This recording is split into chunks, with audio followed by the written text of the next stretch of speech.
குப்பண்ணா உணவகம். மாம்பலம் பேருந்து நிலையத்தை ஒட்டி இருக்கும் காவலர் குடியிருப்பின் ஓரம். கொஞ்ச தூரம் நடந்தீர்களானால் உங்களுக்கு குப்பண்ணா உணவு கூடத்தை பார்க்காமல் இருக்க முடியாது. இப்போது பெரும் வியாபார மையமாக மாறிவிட்ட தியாகராய நகரின் பூர்வாசிரம பெயர்தான் மாம்பலம். அன்று காலார கைவீசி நடக்கலாம். இன்று அடிப்பிரதட்சணம் கூட பிரம்ம பிரயத்தனம்தான். குப்பண்ணா தன் 12வது வயதில் மதராசுக்கு, அதாவது இன்றைய சென்னைக்கு வந்தார். இதில் ஆச்சரியம் என்னவென்றால், அன்றைக்கு ஆந்திராவுடன் இணைத்து தமிழ்நாடு சென்னை மாகாணம் என்றுதான் அழைக்கப்பட்டிருந்தது. குப்பண்ணாவின் தகப்பனார் திருவேங்கடம் கும்பகோணத்தில் பலகாரக்கடை நடத்தி கொண்டிருந்தார். ஓரணா ரெண்டனா வியாபாரம். ஆனாலும் சுபிட்சமாக இருந்தது வாழ்க்கை. அம்மா அலர்மேல் மங்கை, வயிறு ஒட்டி எலும்பும் தோலுமாய் காட்சியளிப்பாள். வயிறைப் போலவே அவள் பெயரும் சுருங்கி அலமேலு ஆகிவிட்டாள் காலப்போக்கில். குப்பண்ணா திருவேங்கடத்திற்கும் அலமேலுவுக்கும் 7வது பிள்ளை. முன்னது அத்தனையும் பெண் பிள்ளைகள். அக்காலத்தில் கள்ளிப்பால் நெல்மணி வழக்கமெல்லாம் இல்லை. எல்லாம் பெருமாள் கொடுத்தது. ஆனால் பிள்ளை பிறந்தால் வரம், பெண் பிறந்தால் சாபம் என்று ஒரு எண்ணம் அந்தணர்களிடையே இருந்தது என்னமோ உண்மை. குப்பண்ணா பிறந்த ஒரு வருடத்திற்குள் அவருடைய அத்தனை அக்காமார்களுக்கும் கலியாணம் ஆகிவிட்டது. கிட்டத்தட்ட அவரது பெற்றோரின் அந்திம காலத்தில் பிறந்த அருமை புத்திரன் அவன். திருவேங்கடத்திற்கு தன் பிள்ளையும் தன்னைப் போலவே விறகில் கிடந்து வேகக்கூடாது என்றொரு வைராக்கியம் இருந்தது.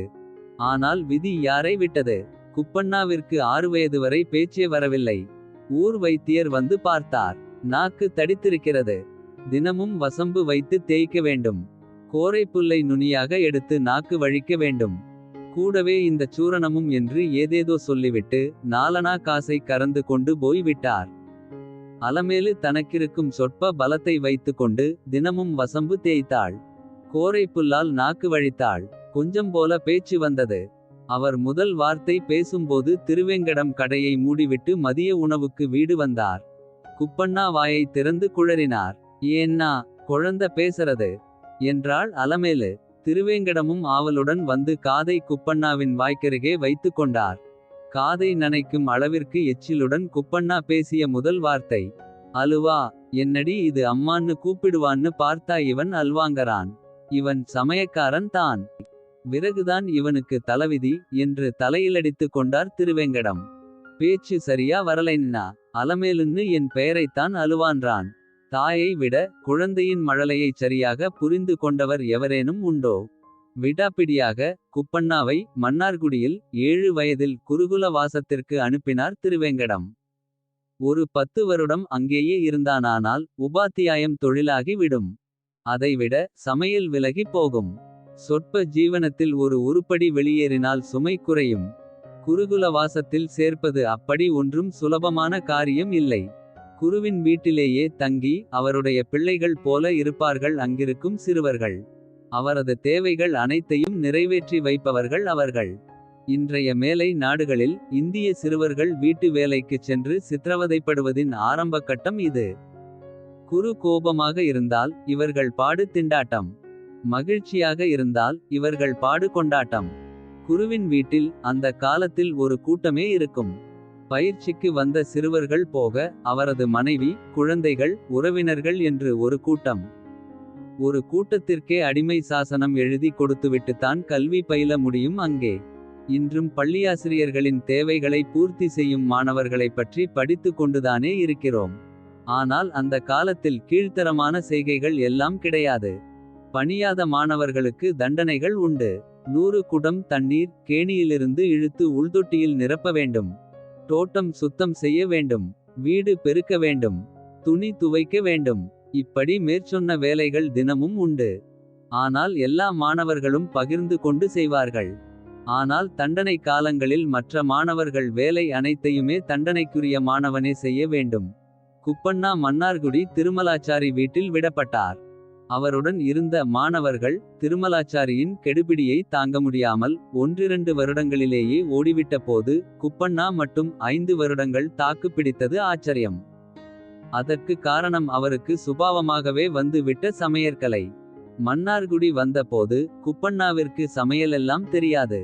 பேச்சும் 1-2 வார்த்தைகள் பேசும் அளவிற்குத்தான் இருந்தது. என்ன தைரியத்தில் திருவேங்கடம் அவரை குருகுலவாசத்திற்கு அனுப்பி வைத்தார் என்பதுதான் அந்த பகுதி அந்தணர்களின் மனதில் கேள்வியாக இருந்தது. அதைவிட ஆச்சரியம் திருமலாச்சாரி அவரை ஏற்றுக்கொண்டது. இன்று கடை விடுமுறை என்றொரு பலகையை தொங்கவிட்டு விட்டு மன்னார்குடி பேருந்தேறினார் திருவேங்கடம் குப்பண்ணாவுடன். கையில் ஒரு சம்புடம் நிறைய திரட்டுப்பால் இருந்தது. திருமலாச்சாரிக்கு அது நிரம்பவும் பிடிக்கும் என்று அவருக்கு யாரோ சொல்லியிருந்தார்கள். கூடவே பேருந்து நிறுத்தத்தில் ஒரு கவுளி கும்பகோணம் கருப்பு வெற்றிலையும் பன்னீர் புகையிலையும் நெய்யில் வறுத்த சீவலும் வாங்கிக் கொண்டார். ஓலை பெட்டியில் அதை எல்லாம் வைத்து மேல்துண்டால் சுற்றி கொண்டார். நல்ல மத்தியான வெயிலில் குப்பண்ணாவும் திருவேங்கடமும் மன்னார்குடி வந்திறங்கினர். திருமலாச்சாரி வீடு அக்ரஹார தெருவில் மேலண்டையில் இருந்தது.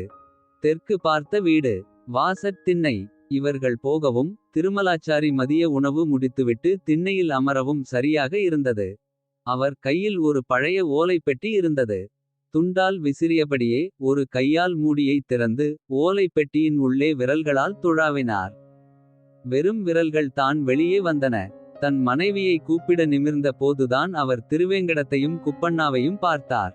அவர் பார்வை அவர்களை எடை போட்டது. தலையிலிருந்து ஆரம்பித்த பார்வை கைகளுக்கு வந்தபோது கைகளை கூப்புவதற்காக தூக்கிய திருவேங்கடத்தின் கரங்களில் இருந்த துண்டு பிரிந்து லேசாக ஓலை பெட்டி கண்ணில் பட்டது. நமவென்ற வாய்க்கு 4000மே கிடைத்த மாதிரி ஆகிவிட்டது திருமலாச்சாரிக்கு. ஷமிக்கனும், அடியேனுக்கு கும்பகோணம். இவன் என் பிள்ளையாண்டான்.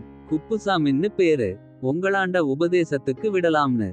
ஓலை பெட்டியை பார்த்து கொண்டே தலையாட்டினார் திருமலாச்சாரி. புது துண்டில் கட்டிய ஓலை பெட்டி சம்புடத்தில் இருக்கும் திரட்டுப்பால் இரண்டையும் அவர் காலடியில் இருக்கும் திண்ணையில் வைத்துவிட்டு வாய் பொத்தி நின்றார் திருவேங்கடம். சாடையாக மகனையும் வணங்கச் சொன்னார். அவன் ஒரு படி மேலே போய் காலில் விழுந்து வணங்க ஆரம்பித்தான். இதெல்லாம் எதுக்கு என்று ஓலைப்பெட்டியை தன்னருகில் இழுத்து கொண்டார் திருமலாச்சாரி. ஒரு கையால் மூடியையும் திறந்து விட்டார். கும்பகோணம் கருப்பு வெத்தல, நெய் சீவல், பன்னீர் புகையிலை, சுண்ணாம்பு தரப்படாது. உறவு விட்டு போகும்பா, அதான் காலனா வச்சிருக்கேன். சுண்ணாம்பு இல்லாவிட்டால் பரவாயில்லை என்று நினைத்து கொண்டார் திருமலாச்சாரி. அவருடைய பழைய ஓலை பெட்டியில் அது மட்டும்தான் இருந்தது. குப்பண்ணா வேதம் கற்றுக்கொண்டாரோ இல்லையோ திருமலாச்சாரி மனைவியிடமிருந்து அனைத்து சமையல் கலைகளையும் கற்றுக்கொண்டார். குருப்பிரம்மா, குரு விஷ்ணுகு என்று மற்ற சிறுவர்கள் சொல்லிக் கொண்டிருக்கும்போது மாமி உப்பு போடு புளி போடு என்று சொல்லிக் கொண்டிருந்தார். திருமலாச்சாரிக்கு ஒரு குற்ற உணர்வு இருந்தது. அதனால் டேய் குப்பு, அங்கிருந்தே இவா சொல்றத கூடவே சொல்லிண்டு வா என்று சொல்லுவார். குருவின் சொல்லை தட்டாமல் குப்புவும். குருப்பிரம்மா, உப்பு இருக்கு, குரு விஷ்ணுகு புளி இருக்கு என்று அதே ராகத்தில் சமையலும் செய்து கொண்டிருப்பான். குப்பண்ணாவின் 12 வயதில் திருமலாச்சாரிக்கு மதராசிலுள்ள மேற்கு மாம்பலம் கோதண்டராமர் கோயிலில் அர்ச்சகராக வேலை கிடைத்தது. மாசச் சம்பளம், கோயில் வீடு என்று சுபபோக வாழ்க்கை அவரை அசைத்தது. குருகுல பொறுப்பை தன் பிரதம சீடன் தேவநாதனிடம் ஒப்படைத்துவிட்டு அவர் ரயிலேறினார். தேவநாதன் 20 வயதில் அசாத்திய பாண்டித்யம் பெற்றிருந்தான். அது மட்டும் தன் வீட்டையும் குருகுலத்தையும் அவனிடம் ஒப்படைக்க திருமலாச்சாரியை தூண்டவில்லை. தன் ஒரேயொரு பெண் மைதிலியையும் அவனை கலியாணம் செய்து கொண்டதால் பூர்வீக வீட்டை மாப்பிள்ளையிடம்தான் கொடுத்துவிட்டு போகிறோம் என்று சந்தோஷப்பட்டு கொண்டு அவர் ரயிலேறினார். அவரும் அவரது மனைவியையும் தவிர ஒரு இலவச இணைப்பாக குப்பண்ணாவும் பட்டணம் பார்க்க ரயிலேறினார். திருமலாச்சாரிக்கு ஆண்டவன் சேவை, குப்பண்ணாவிற்கு மடப்பள்ளி வேலை. தட்டு காசில் ஒரு பகுதி குப்பண்ணாவிற்கும் வரும். சாயங்காலம் புளியோதரையும் சர்க்கரை பொங்கலும் தயிர் சாதமும் வீட்டுக்கு வரும். நேக்கு வயசாயிண்டே போறது. கொஞ்சமானும் மந்திரங்களை கத்துக்கடா குப்பு. ஈஓ கிட்ட சொல்லி உள்ளே சேத்துண்டடரேன் என்று கெஞ்சி பார்த்தார் திருமலாச்சாரி. ஆனால் குப்பண்ணா, மாலேமணிவண்ணா, மத்தியானம் பொங்கல்னா என்று எதுகை மோனையோடு பாடினான். அவனுக்கு மந்திரம் உருப்போடுவதை விட பாத்திரம் உருட்டுவது பரமானந்தமாக இருந்தது. திருமலாச்சாரி காலம் முடிந்து அவர் மனைவி தேவநாதனோடு போய் சேர்ந்துவிட்ட பிறகு கோதண்டராமர் கோயில் கவனிப்பார் இல்லாமல் சிதிலமாகி போனது. பெருமாளுக்கே விளக்கில்லாத பொழுது மடப்பள்ளிக்கு ஏது விறகு? அப்போதுதான் வாழ்க்கையின் பெரிய கேள்விக்குறி குப்பண்ணாவின் முன் எழுந்து நின்றது. கும்பகோணம் போக முடியாது. அப்பா போயாச்சு. அம்மா அக்கா வீடுகளில் முறை வைத்து வாழ்ந்து கொண்டிருக்கிறாள். அவளால் சில வேலைகள் ஆகும் என்பதால் அவர்களும் வைத்துக் கொண்டிருக்கிறார்கள். பெரியக்கா பத்மா ஒருமுறை வந்தபோது சாடையாக சொல்லிவிட்டு போனாள். குப்பு, ஊருக்கெல்லாம் வந்துடாதே. அங்க இப்ப ஒண்ணுமில்ல. அத்திம்பேருக்கு பெரிசா வருமானம் இல்ல. அவரே மதராஸ் போலாமான்னு கேட்டுண்டிருக்கார். இங்கேயே எதையாவது ஒன்னை புடிச்சிண்டு இருந்துக்கோ. குப்பண்ணாவிற்கு அழையா விருந்தாளியாக எங்கும் செல்ல விருப்பமில்லை. கோயில் வீட்டை அடுத்த பட்டருக்கு கொடுத்து விட்டார்கள்.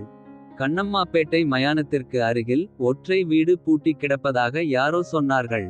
பார்த்துவிட்டு வந்தார். மயானம் அருகில் என்பதால் யாரும் வர அஞ்சினார்கள். வீட்டு உரிமையாளர் ஒரு தெலுங்கு நாயுடு. மீரு தீஸ்கோண்டி, பத்திரம் ராசி இஸ்தானு என்று சொல்லி அப்படியே செய்தும்விட்டு நெல்லூர் போய்விட்டார். தினம் தினம் கோயில் பிரசாதம் ருசித்ததில் அரங்கன் மகிழ்ந்து கொடுத்த வரம் அது என்று எண்ணிக்கொண்டார் குப்பண்ணா. மயானத்தில் நுழைவாயிலில் எல்லாம் மேட்டுக்குடி மக்கள், உயர் சாதி பிரேதங்கள் எரிக்கப்பட்டன. ஏழைகள், சேரிவாசிகள், கீழ்த்தட்டு மக்களின் பிரேதங்கள் குப்பண்ணாவின் வீட்டின் பின்னால்தான் எரிந்து கொண்டிருக்கும்.